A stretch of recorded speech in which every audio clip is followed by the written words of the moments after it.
बरेली का मैजान रजा फेसबुक पर मुख्यमंत्री योगी को धमकी देकर महाकुंभ पर आपत्तिजनक पोस्ट लिखकर बहुत खुश था, मगर हिंदू भावनाओं को भड़काने की कोशिश करने वाले मैजान को अपने किए की सजा मिलने में देर नहीं हुई। पुलिस ने उसे गिरफ्तार कर लिया है और अब मैजान माफी पर माफी मांग रहा है। कोई नहीं करूंगा, कभी की गलती हो गई साहब माफ कर दो, सबका सम्मान करूंगा साहब।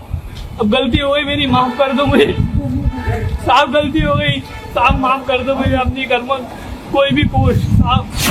इतना डर पैदा कर दिया योगी जी ने कि अभी जो वो योगी हैं, उन्होंने संन्यास लिया। आप उनकी एक थोड़ा सा समझे ना कि वो एक आम पर्सन तो वैसे भी नहीं, ठीक है, वो योगी हैं, ठीक है। तो जब वो अपने मजहब से खुद इतना ज्यादा मुंसलिक हैं, इतना करीब हैं वो उसके, तो उस पर कॉम्प्रोमाइज कैसे करेंगे आप खुद बताइए। मतलब कि भाई साहब लाइव एक्शन उन्होंने करके दिखाया। बिल्कुल कि भाई साहब अगर चिड़ी भी आती है पर मारे तो चिड़ी के पंख ऐसे हम लोग काटेंगे, देख लो हाल। एनएसजी कमांडोज के नजदीक होना आते ही उनके पास गन्ने देख कौन कौन सी भाई हो साहब यार। उन्होंने आधे घंटे के अंदर अंदर सब क्लियर किया। अगर किसी को अपने मजहब को लेके, फर्ज करो मैं वहाँ का एक मुसलमान हूँ, फर्ज करते हैं थोड़ी देर के लिए मैं इंडिया का एक मुसलमान हूँ और मैं कहता हूँ कि नहीं ये गलत है या वो गलत है, तो इनका कहना ये है कि अगर आपको इस धरती से, अगर आपको इस मजहब से कोई इशू है, अगर आपको हम पसंद नहीं है तो आप बेशक पाकिस्तान जा सकते हैं। तो भाई साहब ऐसा सिक्योर कर दिया है महाकुंभ मेले को।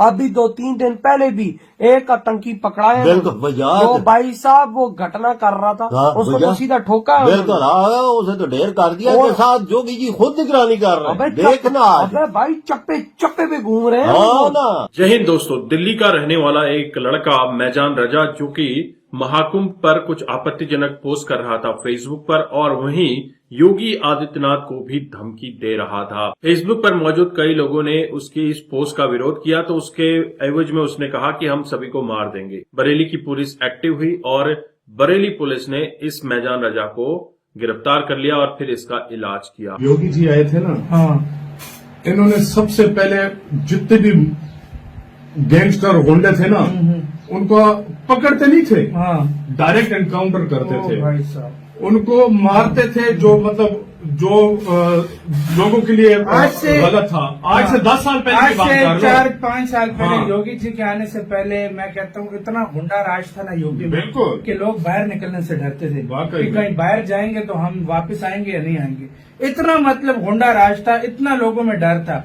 ये आए आज यूपी में बच्चा इस तरह घूम रहा है, उसको कोई घंटा फर्क नहीं पड़ता। इतना डर पैदा कर दिया योगी जी ने कि अभी जो कांपते हैं कोई होते हैं ना, वो पुलिस स्टेशन जाते हैं, कहते हैं हमें पकड़ लो वरना हमें मार दिया जाएगा। मतलब इस लिहाज से इतना खौफ उनमें, और मेरी नजर में हर गैंगस्टर के दिल में इस तरह का खौफ होना चाहिए। और योगी जी ने जो मतलब पार्लियामेंट में बोला है, मैं मट्टी में मिला दूंगा माफिया को, हाँ, सारी माफिया को, और ऐसे इनकाउंटर कर, और ये भी देख रहे कि ये हिंदू है, ये मुस्लिम है, ये सिख है, ये ईसाई है, मतलब ये ईसाई है, पता है ये कोई नहीं देख रहा। हाँ, तो योगी जी का काम क्या है, उनको बुलडोजर बाबा बोलते हैं। वो क्यों बोलते हैं? इल्लीगल घर वगैरह, इल्लीगल घर उन्होंने कोई नहीं छोड़ा, बिल्कुल। चाहे जो हो मलिया मेट कर देते हैं भाई, जो इल्लीगल चीज देखते हैं ना। मतलब कि भाई साहब लाइव एक्शन उन्होंने करके दिखाया। बिल्कुल कि भाई साहब अगर चिड़ी भी आती है पर मारे तो चिड़ी के पंख ऐसे हम लोग काटेंगे, देख लो हाल। एनएसजी कमांडोज के नजदीक होना आते ही उनके पास गन्ने देख कौन कौन सी हो यार। उन्होंने आधे घंटे के अंदर अंदर सब क्लियर किया। हाँ वो देखो ना बस को कैसा उन्होंने खाली कराया, और भाई साहब उनको ढेर करके जगह पे मार दिया। वही एनएसजी कमांडोज कहते हैं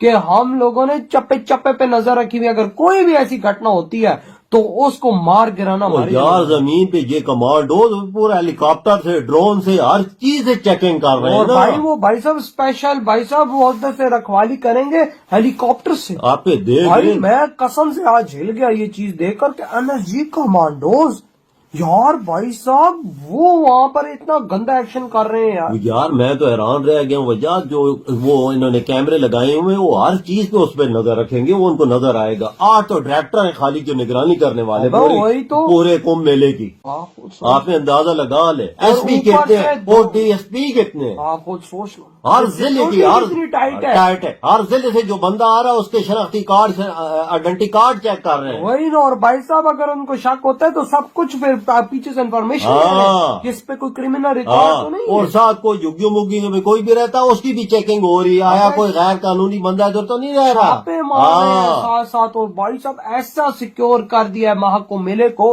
अभी 2-3 दिन पहले भी एक आतंकी पकड़ा है, तो भाई साहब वो घटना कर रहा था, उसको तो सीधा ठोका है, बिल्कुल उसे तो ढेर कर दिया। के साथ जोगी जी खुद निगरानी कर रहे हैं, देखना। अबे भाई चप्पे चप्पे पे घूम रहे हैं, खुद जायजा ले रहे हैं। देखो ना भाई साहब, रिवर के अंदर हो या हो जमीन पर, भाई साहब वो सारा पूरा शहर घूम रहे हो, देख ले। और ऊपर से जो आज NSG कमांडोज हैं, ओए 200 कमांडोज आए, तो ये तो पता है कि कमांडोज 1000-2000 में भारी है। NSG कमांडोज को मामूली चीज तो नहीं है ना, इसके सामने कोई टेक सकता है। देखो जो इसके पास गन है बड़ी बड़ी, उनके सामने ठहर सकता है। वो आप खुद देखो ना, आज उन्होंने बता दिया कि बंगाली और पाकिस्तानी नापाक इरादों से अगर हमारे इस फेस्टिवल को छेड़ा तो हम तुम्हारा हाल क्या करें। याद एक और बात है यार, 40 करोड़ लोगों को भी संभालना आसान काम नहीं है, तो पाकिस्तान समझ कसम से। और 3000 ट्रेनें चला दी हैं, तो भाई साहब कितनी फ्लाइटें चला दी हैं, कितनी बसें चला दी हैं। आप ये सोचो 3000 ट्रेनें, भाई आपने ज्यादा लगा ले यार, कितनी फ्लाइटें। और 1 लाख श्रद्धालु को खाली वेटिंग रूम में रुकने के लिए जगह मुख्तसर एक टाइम पर आप अंदाजा लगा ले फिर कितने बड़े इंतजाम हैं। और योगी जी मोदी जी कर रहे हैं श्रद्धालुओं के लिए, सोचो ना भाई। तो दोस्तों आपने ये वीडियो देखी, और इस अलगाववादी मुस्लिम, हालांकि भारत में रहने वाले जितने भी मुस्लिम हैं सभी धर्मों का अच्छे से इज्जत करते हैं, लेकिन कुछ अलगाववादी जो कि दूसरे लोगों के संपर्क में आकर इस तरह की बातें करते हैं, वही हुआ मैजान रजा के साथ, जिसने अपने फेसबुक अकाउंट से महाकुंभ के बारे में गलत बातें बोल दी और वही योगी आदित्यनाथ को भी धमकी दे डाली। दोस्तों ये मैजान रजा वही बंदा है जिसने पिछले साल जब रामलला का अपने घर में आगमन हो रहा था, उस समय पर भी रामलला के बारे में कुछ आपत्तिजनक पोस्ट की थी। जब लोगों ने इसका विरोध किया तो फिर इसने मारने की धमकी दे डाली, लेकिन इसको फिर बरेली पुलिस ने उठा लिया है अभी, और बरेली पुलिस ने इसको अच्छे से सबक सिखाया है। अब दर दर भटक रहा है कि मुझे माफ कर दो, अगली बार से हम इस तरह की पोस्ट नहीं करेंगे, हम इस तरह का काम नहीं करेंगे। दोस्तों यह वह समय नहीं रहा जब खुलेआम आप हिंदुओं की आस्थाओं के साथ खेलते थे, उनकी आस्थाओं का मजाक बनाते थे।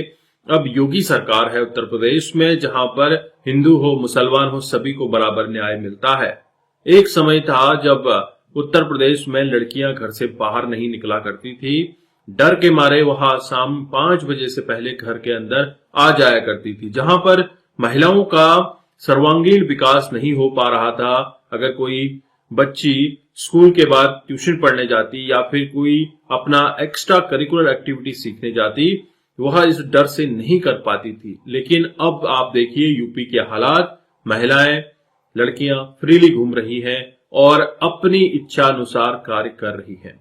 दोस्तों यह यूपी की योगी सरकार का ही काम है, जहां पर योगी सरकार ने बहुत ही अच्छे तरीके से यूपी को मैनेज किया है, और इस तरह का महाकुंभ मैनेज कर पाना और किसी के बस में नहीं था।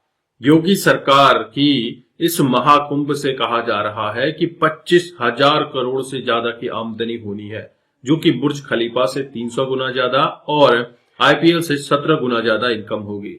इससे इकोनॉमी को ही बूस्ट मिलेगा, और यह पैसा कहां लगेगा? उत्तर प्रदेश की जनता के काम लगेगा, उत्तर प्रदेश में इंफ्रास्ट्रक्चर ठीक करने में लगेगा, उत्तर प्रदेश में शिक्षा, मेडिकल सब बहाल करने में लगेगा। आप क्या समझते हैं जरूर कमेंट कीजिए। चैनल पर नए हैं चैनल को भी सब्सक्राइब करें। हम आपको मिलते हैं अगले वीडियो में, तब तक अपना ध्यान रखिए। जय हिंद, जय भारत, जय श्री राम।